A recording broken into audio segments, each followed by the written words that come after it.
بسم اللہ الرحمن الرحیم، اللہم صلی علی محمد و علی محمد۔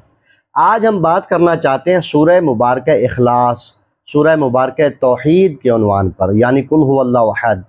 کتاب ثواب الاعمال میں شیخ صدوق نے حضرت امام محمد باقر علیہ السلام سے روایت کیا ہے کہ نبی کریم صلی اللہ علیہ وآلہ وسلم نے اپنے صحابی حضرت سعد بن معاذ رضی اللہ تعالی عنہ کی نماز جنازہ پڑھائی، اور رسول اللہ صلی اللہ علیہ وآلہ وسلم نے فرمایا کہ سعد کی نماز جنازہ میں 90,000 فرشتوں نے تشییع جنازہ فرمایا اور نماز جنازہ میں شرکت کی۔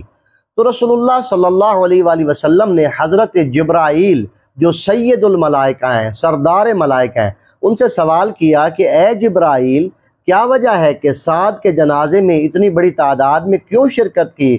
تو حضرت جبرائیل علیہ السلام نے فرمایا، عرض کیا یا رسول اللہ، یہ جو سعد ابن معاذ تھے نا، یہ اٹھتے بیٹھتے چلتے پھرتے سوتے جاگتے ہر وقت سورہ مبارکہ اخلاص یعنی سورہ توحید قل هو اللہ احد کی تلاوت کیا کرتے تھے، اور یہ وہ سورہ ہے جو انسان کے گناہ بخشواتا ہے، ایمان میں تقویت دیتا ہے، رزق میں برکت عطا کرتا ہے، دعاؤں کی قبولیت کا باعث ہے، اور انسان کو بدبختی سے خوشبختی کی طرف لے کے جاتا ہے۔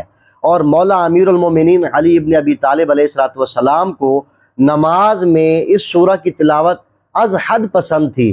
آپ اپنی 5 نمازوں میں اکثر سورہ مبارکہ توحید کی تلاوت کیا کرتے تھے۔ اور بس آخری جملہ یہ کہوں گا، کوشش کریں کہ ہر جگہ پر، چاہے آپ آفس میں ہیں یا اپنے آپ کاروبار کے مقام پہ ہیں، گھر میں ہیں، کسی جگہ پہ ہیں، تو اس سورہ کی تلاوت زیادہ سے زیادہ کیا کریں تاکہ انسان کا ایمان مضبوط ہو۔